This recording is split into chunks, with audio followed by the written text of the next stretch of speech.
दिन के 1 बजे हैं। नमस्ते, मैं राशिद। इस वक्त की बड़ी खबर से करेंगे शुरुआत। वसूली कांड पर बीजेपी का उद्धव सरकार पर बड़ा हमला। उद्धव ठाकरे पवार की चुप्पी से गंभीर सवाल खड़े होते हैं। केंद्रीय मंत्री रविशंकर प्रसाद ने कहा, सिर्फ इस्तीफे का सवाल नहीं, सीएम उद्धव ने अपने पिता की गरिमा पर चोट की है। सरकार में बने रहने का नैतिक अधिकार खो चुके हैं उद्धव ठाकरे, ये केंद्रीय मंत्री रविशंकर प्रसाद ने कहा है। उद्धव ठाकरे की शांति क्या कहती है? वो मुख्यमंत्री है ना। और उद्धव ठाकरे की खामोशी और सदन के अंदर विधानसभा और विधानसभा के बाहर उनका सचिन वाजे को डिफेंड करना, ये और गंभीर सवाल उठाता है। आपको मालूम है पत्रकार मित्रों की सचिन वाजे की हैसियत क्या है? असिस्टेंट पुलिस इंस्पेक्टर, जिसको क्राइम सीआईडी का इंचार्ज दिया गया। ये भी अपने आप में आश्चर्य है। मतलब एक असिस्टेंट पुलिस इंस्पेक्टर की इतनी कुबत है कि उसको एक तरफ सीएम डिफेंड करता है सदन के अंदर, और होम मिनिस्टर कहता है कि तुम 100 करोड़ रुपया हमें उगाही कर दो। It is indeed a very very serious matter. केंद्रीय मंत्री रविशंकर प्रसाद को आप तो सुन रहे थे, लेकिन अभी तक एंटीलिया केस में लेटर बम फूटने के बाद अब कितनी पेचीदगियां आ गई हैं, कितने पेच फंस गए हैं, ये बताने और दिखाने के लिए कुछ तस्वीरें आपके सामने हम पेश कर रहे हैं। परमबीर सिंह, मुंबई के पूर्व पुलिस कमिश्नर, जिनकी चिट्ठी बम ने बवाल कर दिया। गृह मंत्री अनिल देशमुख अभी तक इस्तीफा दिया नहीं। भारतीय जनता पार्टी की तरफ से प्रदर्शन किया जा रहा है और ये पूछा जा रहा है 100 करोड़ की जो वसूली का टारगेट रखा गया था, इसकी कटमनी कहां तक जाती थी। महाराष्ट्र के सीएम उद्धव ठाकरे मौन हैं। सचिन वाजे मोहरा, कातिल कौन है मनसुख का, सरकार गिरेगी या बचेगी? क्या महाराष्ट्र में राष्ट्रपति शासन लगेगा? यह अब तक का सबसे बड़ा सवाल है। एंटीलिया केस में कार के कितने तार हैं, एनआईए ढूंढने की कोशिश कर रही है और एटीएस ने मनसुख कत्ल केस में 2 लोगों को अरेस्ट किया है। लेकिन लेटर बम से दिल्ली तक कितनी हलचल मची है, यह जानने के लिए इंफोग्राफिक स्टूडियो आपको लेकर के चलते हैं। वसूली कांड पर दिल्ली तक सियासी हलचल तेज हो गई है। एनसीपी अध्यक्ष शरद पवार एक्शन में आ गए हैं। शरद पवार ने डिप्टी सीएम अजित पवार को दिल्ली बुलाया। शरद पवार ने मंत्री जयंत पाटिल को भी दिल्ली तलब किया है। एनसीपी महाराष्ट्र के संग्राम पर मंथन करेगी। एनसीपी की हाई लेवल मीटिंग से पहले अटकलों के बाजार गर्म है। कहा यह जा रहा है कि गृह मंत्री बदले जाएंगे, लेकिन मंत्री पर आरोप गलत हैं, यह कहना है संजय राउत का। संजय राउत ने डिफेंड किया और यह भी कहा कि शरद पवार सही फैसला लेंगे और जितने भी सहयोगी हैं सभी को आत्ममंथन करने की जरूरत है, लेकिन गृह मंत्री बचेंगे या जाएंगे, इसे लेकर के शिवसेना की चुप्पी है। उद्धव ठाकरे क्यों नहीं बोल रहे, इसे लेकर के शिवसेना की चुप्पी है। शिवसेना की चुप्पी इस बात को भी लेकर के है कि वसूली के पैसे आखिरकार कहां जाते थे, और परमबीर सिंह ने अब तक 1 महीने तक खामोशी क्यों ओढ़े रखी थी। संजय राउत को सुनिए। गृहमंत्री अनिल देशमुख यांनी सांगितलेलं आहे, ते स्वतः गृहमंत्री आहेत, आतापर्यंत या राज्याची तपास यंत्रणेचे प्रमुख आहेत ते, पण त्यांनी ही जबाबदारी मुख्यमंत्र्यांवर सोपवलेली आहे। मला असं वाटतं की या सगळ्यांच्या बाबतीमध्ये योग्य भूमिका आणि निर्णय घेण्याची जे कर्तव्य आहे ते नक्कीच माननीय पवारसाहेब पार पाडतील। याच्यामुळे नक्कीच सरकारवरती शिंतोडे उडालेले आहे। यातून हे कसं धुवून काढायचं, स्वच्छ प्रतिमेने कसं बाहेर आलं पाहिजे, या संदर्भात सगळ्यांनी एकत्र बसून निर्णय घेतला पाहिजे। जसं मगाशी म्हणालो की प्रत्येकाने आपले पाय जमिनीवर आहेत काय पाहायला हवं।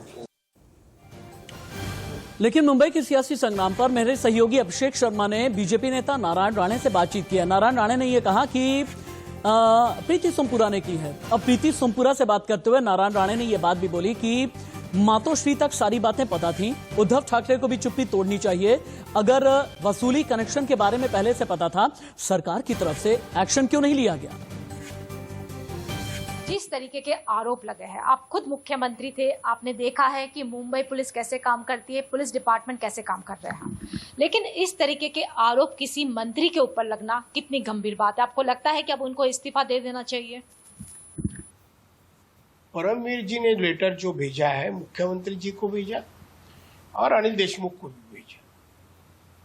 एक कमिश्नर कल परसों कमिश्नर था और वो लेटर लिख सकता है कि अनिल देशमुख होम मिनिस्टर 100 करोड़ रुपया महीने का कलेक्ट करके पहुंचाना है, ऐसा आदेश देता है, ऐसा कहता है, और सचिन वाजे को एक काम दिया गया। मैं समझता तुरंत ही पार्टी के नेता हो या मुख्यमंत्री हो, इन्होंने ऐसा जब आरोप होता है एक पुलिस ऑफिसर करता है तो तुरंत उनको डिपार्टमेंट में इस्तीफा देने को कहना चाहिए। इसका मतलब सचिन वाजे के पीछे महाराष्ट्र के मुख्यमंत्री है।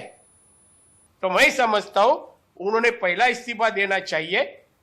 मैं कहा मुख्यमंत्री का संबंध है इसमें। अब 100 करोड़ के वसूली कनेक्शन में आखिरकार साजिश के तार यानी षड्यंत्र किन किन तक शक जा रहा है, अब आप ये देखें। सचिन वाजे गिरफ्त में है। परमबीर सिंह ने चिट्ठी लिखी, लेकिन चिट्ठी लिखने में इतनी देर क्योंकि अनिल देशमुख यानी महाराष्ट्र के गृह मंत्री जद में हैं, लेकिन अभी तक इस्तीफा नहीं दिया है। और इसके अलावा महाराष्ट्र के गृह मंत्री के जो पीएस रहे पलांडे यानी पर्सनल सेक्रेटरी, उनका भी नाम परमबीर सिंह की चिट्ठी में है। लेकिन वसूली का टारगेट कैसे सेट किया गया था? मंथली टारगेट क्या था? कहां से वसूली करनी है? कितनी वसूली करनी है? मंथली टारगेट क्या है? कुल टारगेट क्या है? अब आप ये देखें।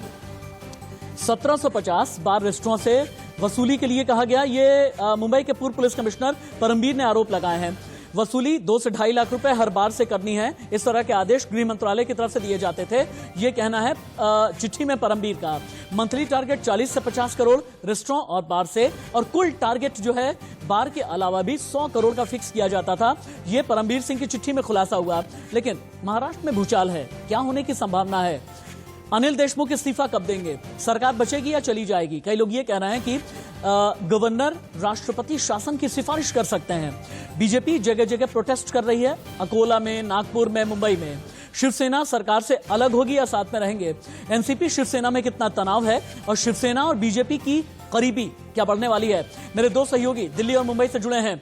दिल्ली से पुलकित नागर लाइव रिपोर्ट कर रहे हैं और मुंबई से अभिषेक शर्मा मेरे साथ में जुड़े हैं। अभिषेक, एनसीपी खेमे में क्या चल रहा है, शिवसेना खेमे में क्या चल रहा है, और अनिल देशमुख के इस्तीफे का काउंटडाउन शुरू है या उसमें भी कोई खेला हो गया?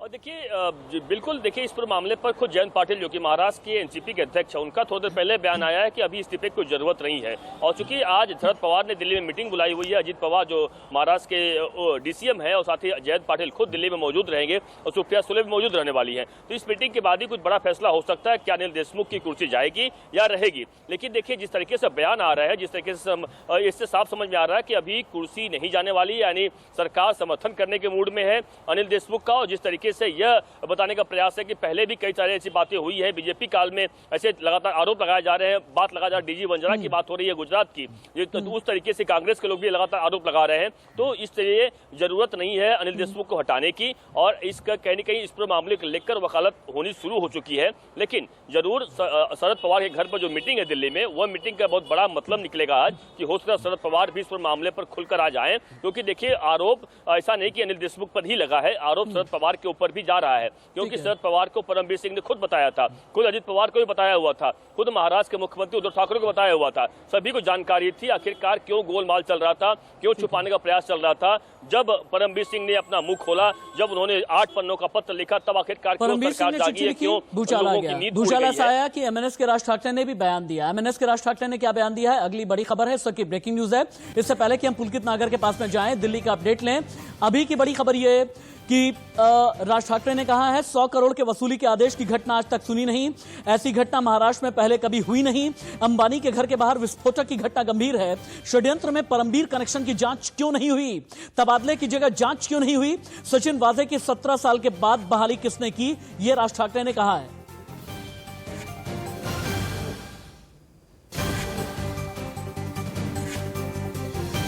एक बार राज ठाकरे को सुनाना चाहिए हमें।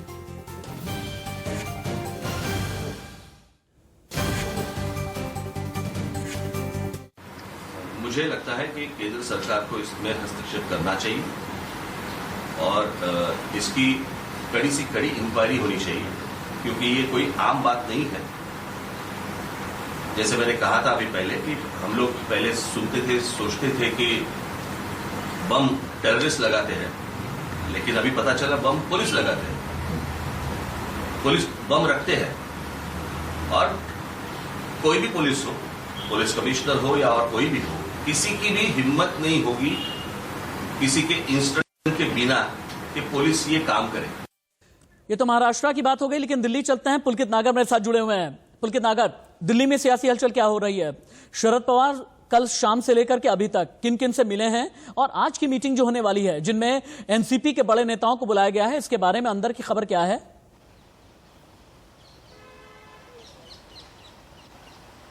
देखिए, अभी शरद पवार अपने घर पहुंचे नहीं है, लेकिन ये अनुमान लगाया जा रहा है कि 3 बजे के बाद वो अपने घर दिल्ली पहुंचेंगे। वो यूपी में थे और साथ ही अजीत पवार और साथ ही जयंत पाटिल से उन्हें मुलाकात करनी है। ये बैठक ज्यादा अहम इसलिए हो जाती है क्योंकि शरद पवार ने पूरे जो महाराष्ट्र में भूचाल मचा हुआ है उसके बाद में इन दोनों बड़े चेहरों को दिल्ली बुलाया है बातचीत के लिए, क्योंकि ये बात सामने लगातार आ रही है। क्योंकि चिट्ठी में जिस तरीके से खुलासा हुआ कि गृह मंत्री किस तरीके से पैसे की मांग कर रहे थे और एनसीपी और शिवसेना के बयान जो लगातार आ रहे हैं, उसे देखते हुए ये बैठक बहुत ज्यादा अहम हो जाती है कि आखिर शरद पवार अपनी पार्टी को, साथ ही शिवसेना को और महाराष्ट्र की सरकार की छवि को इससे कैसे निकाल पाते हैं। कि सवालों के साथ जो चिट्ठी लिखी गई उससे उस पूरे इस प्रकरण से पार्टी के नेताओं को कैसे बाहर निकाल पाते हैं। जी बहुत शुक्रिया दिल्ली से पुलकित नागर आपका। मुंबई से अभिषेक शर्मा, बहुत बहुत धन्यवाद आपका इस तमाम जानकारी के लिए, इस तमाम अपडेट के लिए। आगे बढ़ते हुए बंगाल की खबर लेंगे।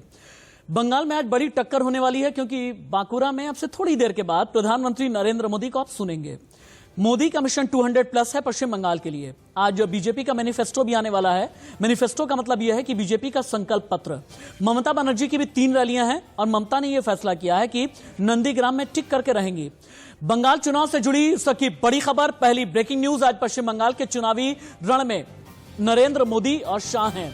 बंगाल के बांकुरा में पीएम मोदी की रैली है। थोड़ी देर में रैली को संबोधित करेंगे प्रधानमंत्री नरेंद्र मोदी। इंडिया न्यूज संवाददाता अरूप काली ज्यादा जानकारी के साथ इस वक्त जुड़े हुए हैं। पश्चिम बंगाल से ही सीधे लाइव चलते हैं उनके पास में। अरूप काली, बीजेपी के मैनिफेस्टो से पहले जब प्रधानमंत्री नरेंद्र मोदी बांकुरा में गरजेंगे, किन किन चीजों पर फोकस होगा? बांकुरा से लेकर के मेदिनीपुर तक का अगर आज चुनावी महासंग्राम है, वोट के लिहाज से ये विधानसभा क्षेत्र किन मायनों में खास हैं? आज तो एक साथ देखें तो आज एक साथ बंगाल में प्रधानमंत्री नरेंद्र मोदी भी है और अमित शाह का एक सभा अभी तो शेष हो गई, जस्ट फिनिश्ड। वहाँ एग्रा में हुआ। द मोस्ट इंटरेस्टिंग पॉइंट, जब वो सभा पे शुभेंदु अधिकारी का पिताजी शिशिर अधिकारी वहां पर ज्वाइन की। Sisir Adhikari the veteran politician join in Egra. हाँ, तो बहुत बड़ा बात हुई। तो हम देखते हैं तो this is the first time Amit Shah ने अब तक जो पॉलिटिक्स चल रहा था वो भाईपो का कटपनी का विरुद्ध वो स्वरूप था। तो फर्स्ट टाइम अमित शाह सोचा कि दीदी के ऊपर बार की, ममता के ऊपर बार की। उन्होंने बोला जो कटपनी का जो रुपया आता है वो स्ट्रेट भाईपो के तरफ से स्ट्रेट ममता की तरफ ही जाता है। इट्स फर्स्ट टाइम बीजेपी की तरफ से ममता को निशाना ठोका। अभी तक तो भाईपो बोलता है, भाईपो कटपनी फाइटिंग के बाद सिंडिकेट का टाका जाता है। रूपा काली, बहुत धन्यवाद आपका इस तमाम जानकारी के लिए, इस पूरे अपडेट के लिए। वैसे आज ममता बनर्जी ने भी ये फैसला किया है कि नंदीग्राम में 5 दिन तक लगातार टिक करके रहेंगी। एक छोटा सा ब्रेक, कहीं मत जाइएगा।